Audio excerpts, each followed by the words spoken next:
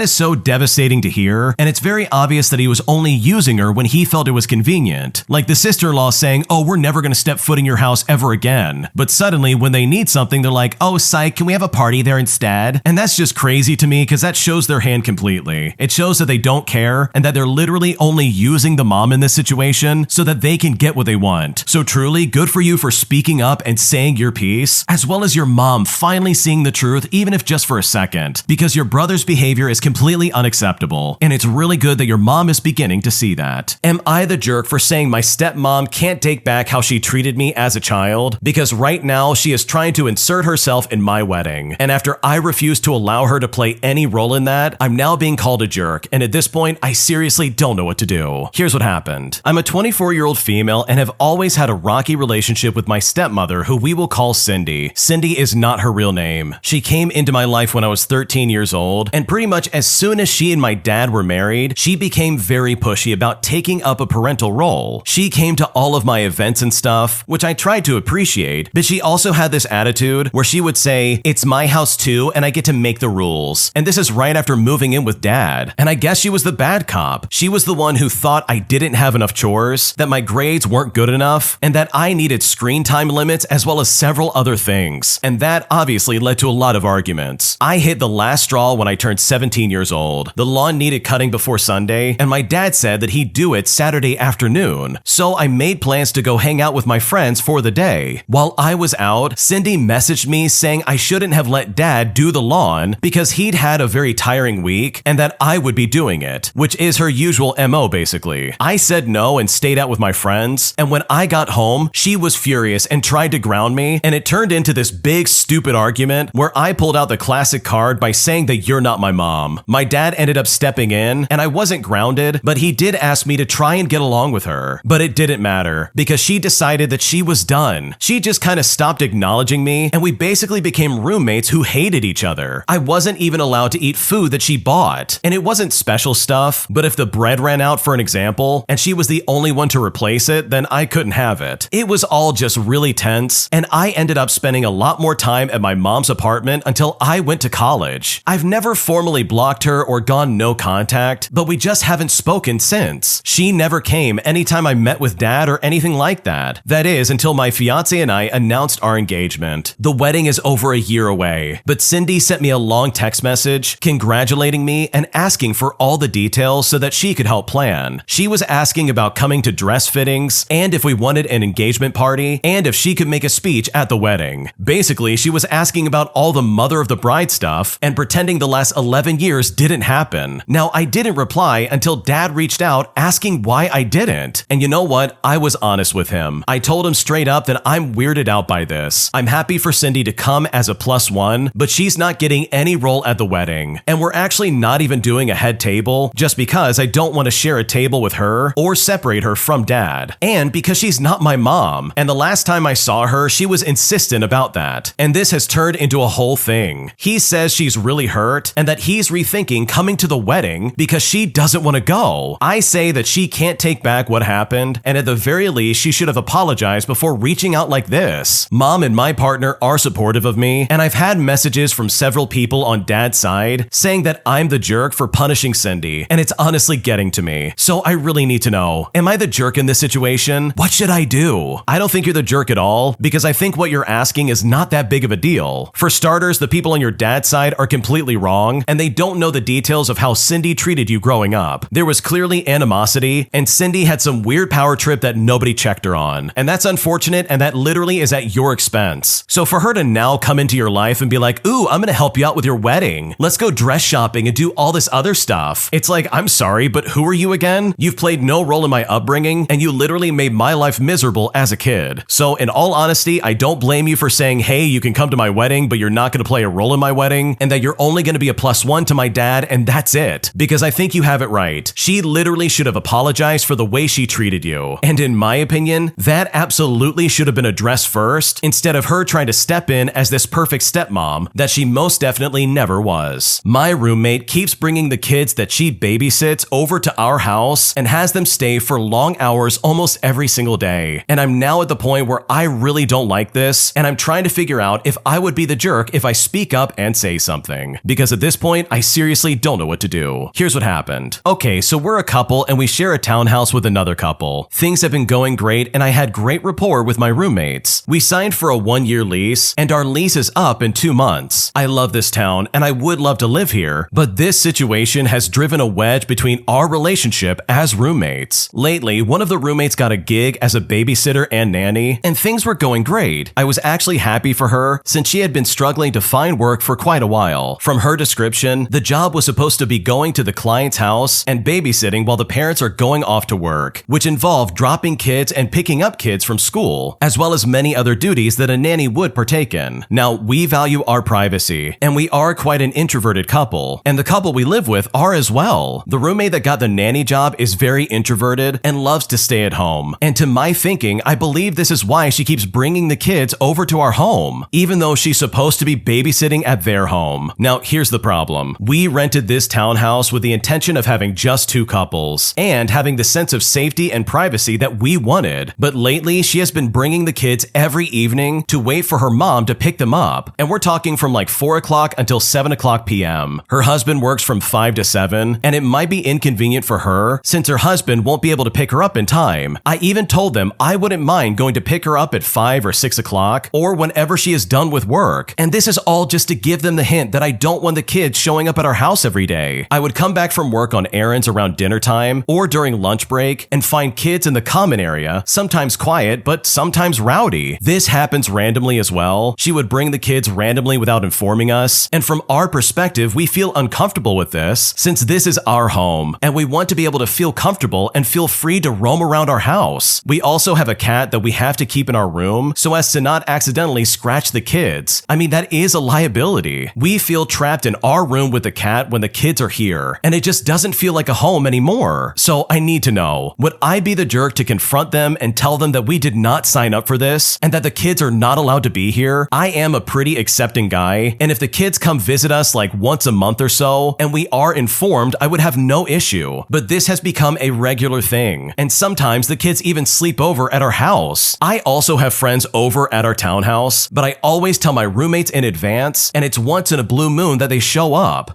It's such a loss, and I seriously don't know what to do. Personally, in my opinion, I don't think you would be the jerk to speak up and say something to them. Like, this clearly is bothering you, and I think you have a really good point. This is something that you did not sign up for, and it doesn't sound like she's supposed to be bringing them to the house anyways. So truly, I don't think you're the jerk. I think you have every right to voice your concern, and I think it all just comes down to you speaking up and trying to share exactly how you feel. Am I the jerk for telling my son that if he lives here part-time at our house, then he's not going to get full-time benefits? Because right now, my wife says that I'm pushing him away, and at this point, I seriously don't know what to do. Here's what happened. Okay, so I have two kids, a son who's 23 years old and a daughter who's 20. They both live at home as the renting prices are way too high. My son works construction making $22 an hour, and my daughter has an unpaid internship with her program. My daughter has some money saved up from working summer jobs and offered to pay rent, but I said no, as it would take longer for her to save up and move out. My daughter does a lot around the house, plus she has a full-time internship until April. She also cooks and cleans, she shovels the driveway and then some. Even when she's tired and after she's had a long day of work, she's still willing to help out. Well, my son, however, has never offered to pay rent, and I wouldn't expect him to, and spends maybe Thursday to Sunday at his girlfriend's place. He doesn't do any chores and comes home and stays in his room the entire night, or goes out with friends or to the gym. For reference, he usually works from 6 in the morning until 2:00 p.m. I sat down with my son and explained that he has to do something around the house and that he can't just hide in his room. I get that he's tired, but my daughter was extremely tired last week, but still she did her chores even though I told her to rest. Now, here's what I told my son. If you're not going to live here full time and not contribute to the house, you aren't getting the benefits you usually get. This means that he can park on the street, his shower times are limited to 10 minutes, he has to buy his own groceries, and he can wash his clothes here twice a month. My son yelled something about it being unfair and then left, and my daughter says it is fair as he hogs the shower for 45 minutes every single day, not to mention that he's always using the bathroom. My wife says we're pushing him away, but I think it's fair, and yes, I would do this if it was my daughter. So honestly, I need to know, am I the jerk in this situation? What should I do? Honestly, I don't think you're the jerk at all. I think you make a very solid point for your son needing to do something around the house, and I think that's something that is completely reasonable for you to ask of him. And I think you've got it right as well. He only lives there like what, part-time, maybe a few days out of the week, while also still not paying rent and having a place over his head. And I think it's awesome that you're willing to let him stay in your house and like figure out his life plan and all that other stuff, or at least save up money so he can have his own place eventually. But I don't think it's okay for him to basically come in and act like a ghost and then just run out of the house without doing anything to help the house. So no, I don't think you're the jerk. I think what you're asking is completely reasonable, and it sounds like your son needs to come to his senses. An entitled Karen blocks an open parking spot for her friend in New York City, refusing to move out of my way, and even going as far as to mock and laugh at me when I questioned why she's standing there in the way. And I've honestly never been more blown away by somebody's entitlement in my life. Here's what happened. After driving into New York City from New Jersey, I get to the area I'm looking to park around. I have a routine of scanning the same 5 blocks I know well, and it usually works out to where I can find a free street spot in an average of about 10 minutes. Last night, I happened to see a wide open spot on the second block I drive down just after a couple of minutes. Feeling lucky, I turn on my blinker and I start to move over to prepare my parallel park. But there's just one problem. There is a lady standing in the middle of the spot, shaking her head at me with her hands up, motioning for me to stop. At first, I think that she's assuming I'm an Uber driver or something like that, and she's not the right passenger. So I roll down my window and I say to her, I'm trying to park here. This immediately sets her off, and she begins spewing some nonsense along the lines of saying, no, you can't do that. I'm reserving this spot for my friend who's around the corner. I tell her that's the most absurd thing I've ever heard, and I ask her to remove herself from an open public parking spot. She refuses, arguing that their friend was only a couple minutes away and that she's lived in New York for a long time. She thinks she knows what's right and what's wrong. This was all followed by a maniacal laugh of hers that indicated to me that I wasn't going to get anywhere anywhere by further escalating. I decided to drop it and circle around the block. A few minutes pass by, and once I get back to the same spot, it is in fact taken and she is nowhere to be seen. After all of that, I ended up finding someone else leaving a few minutes later, but I was still left fuming at the thought of someone so entitled. I realized later that I should have recorded her because it was so unbelievable to encounter someone like that. I mean, has anyone ever heard of this unspoken rule that she thinks exists, that you could stand in a spot for someone else? She didn't really take the time or have the grace to explain the circumstances of it all, but instead she just said, "No, you can't park here, my friend's coming." Again, this is a free public open spot that she was blocking with her body. I've never seen or heard of that before, so alas, I want to turn to the internet to find some answers. Yeah, I know if I was in the original poster shoes, I would be super annoyed. You're literally just trying to park your car and this Karen comes out of nowhere and blocks you. Now, I don't know the laws of New York City, but I think just out of common courtesy, it's probably not okay to block an open parking spot with your body. Like, not only is that dangerous, but like, what if the guy didn't see this lady standing there? It is unlikely, but it definitely happens to other people. Like, she could have seriously gotten hurt, and that was all for what? Trying to save a spot for your friend? And the way she laughed about it, that really would have ticked me off as well. Like, that kind of behavior and attitude is so unnecessary, and it's just incredibly rude. Now, if anyone does know the laws of New York City, please let us know down below in the comment section, but in my opinion, I think what she's doing is probably very wrong, and not even mentioning the safety factors that come into all of this. Like, I can't imagine that's a legal way of like blocking a spot in New York City, because if that is, that really is a weird precedent to set for that city in general. So let us know down in the comments, what do you think? Do you think that lady was a Karen for blocking that spot, or do you think she was in the right to try and save that for her friend? Let us know down below. If you like Am I the Jerk, you're probably going to love Am I the Genius. Check it out, link down below in the description. Also, go to amithejerk.com/submit if you would like to submit your own stories. I served my wife divorce papers while she was at work, all because she took her mother's side when her mother robbed me of something that was important to me. And I'm now just hoping that this process goes well, as I'm really looking to get away from my wife. Here's what happened. This story is an update to a previous story we covered on the channel, where the original poster had his mother-in-law arrested after she stole a vintage collection of keys that the original poster had locked away in a cabinet. As a result of the mother-in-law getting arrested, the wife has walked out on the husband and has decided to side with her mother-in-law. And now the original poster is considering divorce. Here's what he had to say next. Okay, to start things out, it really didn't take me long to find and hire a divorce lawyer. And trust me, she is mean. Yes, my lawyer is a woman, and she seems pretty good at her job. She asked me a couple of times if I really was sure that I wanted to do this. But once I explained my full story to her and showed some evidence, she agreed with me when I said I wanted to start as soon as possible. So she got the ball rolling. She told me how much this divorce was going to cost me, but I don't care. I will rebuild my savings later as a free man. I didn't even want to rent the house I'm currently living in anyways. My wife made sure of that. I would have been happy staying in our old apartment that we used to share until we could have actually afforded to buy a house together instead. But that's obviously never gonna happen. I will be paying a lot less for an apartment once we separate. Before coming home, my wife spent some time at a cheap motel when she bailed her mother out of jail. And she even threatened to call the police on me when I went to see her there. I changed the locks with my landlord's permission while my wife was still away, and I sent her a text saying that I'd done so. But I guess she had not bothered to look since she never responded. So upon returning home, she ended up pounding on the door and screaming at me to let her in. I just watched her through the doorbell cam and let her keep it up for a while before she finally got on her phone to call me. I was already walking home from having had dinner with my best friend when she called, and I pointed out the text message that she did not even bother to read. When I got home to let her in, she was puffy-cheeked, teary-eyed, and very red. I had a new key ready for her, and I told her if she gave a copy to her mother again, I would be notifying our landlord, as they were very angry that she had given her mother a key to begin with. I'm not sure what the landlord could have done, but it was enough for my wife to comply for the moment. Plus, I'm not going to be living here much longer anyways. Now, my mother-in-law still believes that she did absolutely nothing wrong, and is playing the victim to my wife every chance that she gets. She is not allowed over anymore for obvious reasons, and I've been repeatedly called a monster by her and my wife. I've never been more glad that my mother-in-law has no friends, because then she'd be telling them all her convoluted version of the story just to paint me as a villain. I just know it. She was told how much my key collection is roughly worth and what kind of felony charges she will be facing. Now, since my collection was returned fully intact, she may get the charges lessened lessened. I would like to hope she gets a decent punishment at least, but I'm not really counting on the system to throw a book at a manipulator like her. As I said in my previous post, my wife also paid her mother's bail and what she owed the pawn shop with money out of our joint bank account, and then smugly told me that she wouldn't be putting the money back. And basically, that was a terrible power move and her only way to try and put all the cost on me. I have since removed everything I had in that account and stopped all future payments to it so she can't spend my money too. And I've changed my passwords to pretty much everything. Well, my wife finally flipped out on me when she finally checked the bank account a couple of days ago, because that meant that she had paid for her mother's bail and the reimbursement of the pawn shop all with her own money. And now there was no more access to my funds to supplement her own with. But I just ignored her tantrum and went into the home office to watch anime on my computer. She banged on the door for a while demanding that I talk to her, but I just stayed quiet and put on headphones. My wife has repeatedly demanded that I drop all charges against her mother, and even said that if I really love her, I would not only stop all of this, but I would cover the cost too. When I kept refusing, she moved into the spare bedroom. She tried to kick me out of the master bedroom first, but I made it clear I'm not giving up the master bedroom when she is the one at fault. She then tried to start taking my stuff out, but I just blocked her while pointing my finger at her face and saying no, as if I was talking to a dog. She ended up crying and saying I was demeaning her, but I just didn't care. Then, for some more deception on her part, she admitted to me out of pure spite that until this mess had started, she had been planning on letting her mother come and live with us full time, all because of the state of her hoarder house. She actually boasted that she was just gonna let her move in while I was at work. I told her we were supposed to be equal partners before this all happened, and I was sick of her unilateral decision making. And as long as I'm paying 50% of the lease, her mother will not be living here with us. And if she tried, I would throw all of her mother stuff out immediately. My wife looked like she wanted to explode and stormed off to have a drink and a loud phone call with her mother in the kitchen. But I just started removing her stuff from the master bedroom and I left it in the other room for her. I've put a new lock on the door on the master bedroom as well. I had my wife served at her job, which she said really embarrassed her in front of her colleagues. And she flipped out on me again once she got home. Apparently, she didn't take my threats of divorce seriously until those papers were actually in her hands. She said I couldn't do this, but I told her I was done. She made it more than clear where she stands. I told her I learned a rather interesting phrase online. When people show you who they are, you should believe them. And she's clearly shown me who she really is. And it's not the woman that I fell in love with. That woman disappeared and got replaced with an entitled mommy's girl who refuses to act her age right after we got married, which makes it pretty obvious she did that intentionally. At this point, I don't think she ever loved me. She only loved my wallet. I can't stay married to a woman who conned me into marrying her. Then she started screaming at me that she wasn't a gold digger, so I asked her if she'd ever been inclined to stay married to me if I'd done all the same things to her. She tried to deny it at first, then looked around while she was trying to find a better answer. Then she just gaslit to deflect as usual, but I was having none of that. I told her right then and there that I'm not renewing the lease on the house with her because I don't want to live with a petulant woman child that I can't trust. And if she wants to keep the house, she can go ahead and start a new lease to move her mother in once I'm gone. Finally, that's when the real waterworks started. She said I was destroying our family, but I said to her, "What family?" And I pointed out how we don't have kids and her mother is more important to her than me. We have no family. Then I just walked away. She loudly cried in the living room for hours, but I ignored her. Now she's giving me the hardcore silent treatment and won't even look me in the eyes. And you know what? I'm actually kind of enjoying it, which just seems to make her angrier. As an added bonus, I warned my current landlord about my wife wanting to move her mother in. I gave him all the details I had about my mother-in-law, the state of her hoarder house, and how much of a deceptive mommy's girl my wife is. And I warned him that if he let my mother-in-law live in any property that he owns, she would turn it into an utter disaster. For reference, my mother-in-law is a hoarder. He thanked me for telling him, and is now not going to let my wife renew the lease on her own if she tries. He will be advertising the property soon, and my wife has no idea yet, and likely would have only just barely been able to afford the house with her mother's help anyways. One more thing. Yesterday, somebody warned me to take my name off the joint bank account entirely, so I would not be on the hook for any overdraft fees. I took that to heart and I went to the bank to get it done. It only took a few minutes to do it, and the bank is about 10 minutes away by car, so we're all good there. I've been working from home lately, so I had the time, and all statements from the account were already printed and given to my lawyer as well, so I can can wash my hands of it. And hopefully this whole process goes smoothly. It really sounds like the original poster has gone to the extreme lengths just to try and protect themselves. Like with this added context as well as the addition to this story, it really seems like the wife just does not care about this guy at all. She very clearly wants to take the side of her mom and choose her over him, which in my opinion is her showing her true colors. And in all actuality, this is really a sad situation because here you have a partner that you thought you could love and spend the rest of your life with, but the second her crazy mother gets involved in your lives and literally robs you of something that's really important to you, she suddenly turns around and says, well, wait a second, that's okay, there's nothing wrong with that. But I guarantee you, if your mother-in-law stepped into your house and stole some of your wife's belongings, I bet she would be singing a different tune. So honestly, I hope this all goes well, because it really does sound like a messy divorce, and it doesn't sound like your wife is going to be amicable in the slightest. Am I the jerk for cutting back on my part of the household work, all because my wife doesn't make the kids do theirs? Because right now, I'm getting very frustrated with the current state of affairs, and at this point, I'm not really sure what to do. Here's what happened. Growing up, my wife was parentified by her parents, who expected her to do everything in their house so that they could work. She was basically a live-in nanny, a cook, maid, tutor, and gardener from the time she was 12, all the way up until she left for college. She basically had to hide her intelligence from her mom and dad and applied for scholarships and college admission without them knowing. It took a while for their relationship to heal, but it still affects her. I, on the other hand, grew up on a working ranch. I had chores and I had a lot of them, but my time was my own after they were done. We have been married for 13 years now, and we have 2 kids that we agreed would do chores. The thing is though, she does not enforce the chores. If the kids don't clean up, she doesn't make them put down whatever they are playing with and make them clean up. If my son leaves his dirty dishes on the couch, she won't make him put it away. We have had several discussions about this. The last one, I had to go get stitches because of something the kids left undone. I told her that she needed to make the kids do their chores, but she said she didn't want them to feel about us the way that she felt about her parents. I said that there was a huge difference between being an unpaid servant and cleaning up after yourself and helping put groceries away. Our kids don't have to help with horses and cattle. Now, I have no problem being the bad guy, so I started making the kids do their chores, and my wife absolutely hated it. And I eventually found out that she started doing their chores so I would think that they did them. So I thought to myself, fine, I'm just gonna stop doing mine as well. Not the yard work and stuff like that, just my part of the housework. She works from home, and she has a home office where she sees clients. So if the house is a mess, it reflects badly on her. So she has been doing everything, and she is angry at me for being so petty. But I don't think it's petty to want to raise useful humans. I don't want my son or daughter not being a full partner in their future relationships. My wife has now told the kids that they have to help, and she is mad that I manipulated the situation to force her hand. Now, like I said, I don't think it's too much for kids to clean up after themselves and help out with all the housework. They are both within 10 years of going away to school, and I want them to be civilized before then. So am I the jerk in this situation for trying to make this happen? Because honestly, I don't think that I am. I am 100% on the original poster side, and I think the fact that the wife in this scenario is like cleaning up after the kids, instead of even attempting to find some kind of like middle ground to work with here, in my opinion is so unbelievably toxic. Like sure, you might not like the fact that the kids have to do chores, but at least you can step in and be like, okay, let's do it, but not in the way that makes them want to hate us. Because I think the original poster is the only one thinking rationally in this situation. He's not asking them to do some impossible task. He just wants them to clean up after themselves and do the dishes. Like, is it really that hard? Because I definitely don't think it is. It also sounds like the wife, in my opinion, might need to like work out the way she feels about her parents, because she is projecting hardcore on her husband and assuming that he's going to do the same thing to her kids that her parents did to her. But that literally is not what's happening here, and she is completely overreacting. So no, I don't think the original poster is a jerk, and I think the way they're going about doing this is completely in the right. Because in my opinion, I think it's very important to teach those skills early on, and those kids are absolutely old enough to learn them. Am I the jerk for going against my mom's wishes and talking to my extended family? Because right now she is super angry, and at this point, I seriously don't know what to do. Here's what happened. Okay, so I got caught talking to my paternal side of my family against my mom's wishes. My dad passed away when I was 6 years old, and when I was 8, my mom remarried. My mom just had me at the time, and my mom's husband had 2 kids, with my mom being pregnant with their first kid together. Now, my paternal family were the side I actually knew and was the closest to. My mom's family was was never around. Nothing changed after my dad passed away, but when my mom remarried, stuff absolutely did. They didn't want my mom's husband or his kids to be included because they were not family. My mom wasn't okay with that and told them they accept all of us or none, and that we all had to be equal. They said I was their grandchild, but not the other kids. So my mom cut them off from us, and she moved us far away to a state where grandparents' rights would be a lot harder to get. And you know what? She was right. She fought like crazy to make sure they won no rights to me. I saved my grandparents' number and stored it away so my mom wouldn't know, and I could talk to them once I had a phone. I ended up back in contact with that whole side of my family when I was 11, and this is also when I had my own phone. We talked a lot, and I told them once I was old enough, I would move back and we could see each other and all this other stuff. My mom and her husband never knew, but they also remained bitterly angry that my paternal family rejected the idea that we could all be equal. Last month, one of my step-siblings heard me talking to my grandparents on the phone and told their dad, who told my mom. And that's right about when the garbage hit the fan, and I got into a lot of trouble. Luckily, I had the number stored somewhere else, so if I did get found out, my mom couldn't stop me having that information for my family. I was grounded for 2 weeks, and then my mom and her husband asked me what in the world I was doing going behind their backs. My mom pointed out that it really hurt my step-siblings' feelings that I was sneaking around with people who rejected them and that they refused to welcome them into their family. She told me I shouldn't be okay with them treating my siblings like they are lesser, and I said it made sense to me since they weren't related to my grandparents or extended family in any way. I told her it would be different if it was her family, but these are my dad's family, and my dad isn't part of the new family that she made. She then told me that by doing this, I had chosen my paternal family over my actual family, and I said yes, and I told her that I would do it again too. I then mentioned how I was only a couple of years away from moving back home and being closer to my family, and that I would be seeing them all the time. Her husband then got so mad, I thought he would burst at the seams, and he said to me, "My kids think the world of you, and they would be so hurt to see that you don't care about their feelings." My mom called me disrespectful and made a big deal about me going behind her back. So honestly, I need to know, am I the jerk in this situation? What should I do? Personally, in my opinion, I don't think there's anything wrong with contacting your extended family. Those people are your last connection to your father, who passed away, by the way, and you obviously want to try and stay connected with them in some kind of way. And for your mom to deny you that right to talk to them and have any kind of connection with them, in my opinion, is really toxic, and it's just completely unnecessary. Like, sure, I can understand where she's coming from to an extent, where she feels betrayed that she and her husband and his kids are not going to be welcomed into that side of her family, but that doesn't mean that you should be punished and not allowed to talk to them at all. Like, in my opinion, that is such a big leap in logic, it's not even funny. So honestly, with all that in mind, I don't blame you for going behind their back just to try and establish some kind of connection with them. It's also like super ironic that your stepdad is trying to claim that you don't care about your step-siblings' feelings, as well as getting so mad he's about to explode, but the reality is that they don't care about your feelings. Like, they literally didn't even consider how you feel about this situation and just automatically almost like held you prisoner from talking to your family. Like, if they actually did care about your feelings, they would have allowed you to talk to your father's side of the family instead of getting mad and acting like you're betraying them. But the only thing you're betraying is their weird, like, prideful anger. And the proof of that is the fact that they moved several states away, also that your grandparents couldn't have any contact with you. And it also doesn't help that you have no other extended family because your mom's family's never involved. They literally have no influence in your life in the slightest. So with all things considered, I don't think you're the jerk in this scenario. If I was stuck in your situation, I probably would have done the same thing. Because in my opinion, I think you have every right to talk to your extended family. And the fact that they're trying to deny you that privilege is honestly incredibly toxic. My entitled manager tries to boss and bully me around, all because he saw me as a difficult employee, despite the fact that I have customer service awards, as well as high praise from my previous managers. So I decide to get revenge by exposing him for the awful manager that he is, resulting in several people from my company resigning with me en masse. And I've never felt better about getting back at anybody in my life. Here's what happened. Okay, so for a bit of background, I've worked at my current job for over 3 years. And for most of that time, it has been a small team that is very collaborative, good at listening, and mission focused. Most of this time, I've had a manager by the name of Dylan that is very supportive, listens, and doesn't micromanage. And I've even been applauded and received multiple awards from our customer and directors. And cut to last year in the fall, and we had a huge turnover in management. And in the preceding reorganization, situation, I was moved to be under a different guy by the name of Rick, who is ex-military and is very used to simple sir yes sir responses. He's targeted me and several other employees who voice our opinions in the spirit of improving the overall organization, not just to be difficult or insubordinate. Rick is also super incompetent and poor at time management, and I have to do all of the planning and management for our team and even complete some of his tasks just to keep our organization afloat. Well, last month was evaluation time, and I emailed Rick asking him to involve Dylan in my performance review, since Rick was only my boss for 1 month out of the performance period. Rick refused and wrote me a scathing review that wasn't evidence-based at all. I had sent him multiple references like kudos from the customers and performance awards, and he ensured that I got no raise this year. I complained to HR, and they decided that it needed to be redone with Dylan's involvement. The same day that HR notified everyone of the new plan, Rick came up to me and told me to be careful of how I charge my time, since he noticed I'm away from my desk a lot. And as a side note for context, my job involves collaborating with engineers and engaging with a customer. The next day, he asked me for a list of my current tasks and priorities, as well as deadlines and detailed descriptions of how I perform certain jobs. I went to HR with this information and said it looks suspiciously like retaliation, and they are building a case for firing me. A few days later, I received a written warning for a perceived offense last year, even though there was no real proof from them that I didn't do my job. The timing of everything is very suspicious, and I know that Rick has been investigated and confirmed for creating a hostile work environment for another employee who ended up being relocated to another department to avoid a lawsuit. Fast forward, and I had an interview last week, and I accepted a job offer on Monday. I promptly sent out my notice on Tuesday as my last day, and this is 1 week from a major new system launch. The real kicker here is that I sent out the resignation to the entire company with details about how I was targeted and retaliated against, and how I know I'm not alone in receiving this treatment. I've already heard from multiple coworkers encouraged by my message that were too depressed and stuck to leave that are now looking for other opportunities, and have confirmed that leadership is already having a meltdown. Rick is also being exposed as being completely incompetent, and I was the only other person on his team. The expert staff is about to leave en masse and leave the incompetent leadership to deal with the fallout. I also filled out an exit interview form with even more detail about the situation that will get forwarded from HR up to the directors to see why people are leaving. And honestly, I've never felt better about getting back at somebody in my life. Yeah, Rick was 100% trying to get back at you and was very clearly trying to retaliate for some stupid reason. Like, this guy does not know your work ethic at all. He's just some incompetent manager who's trying to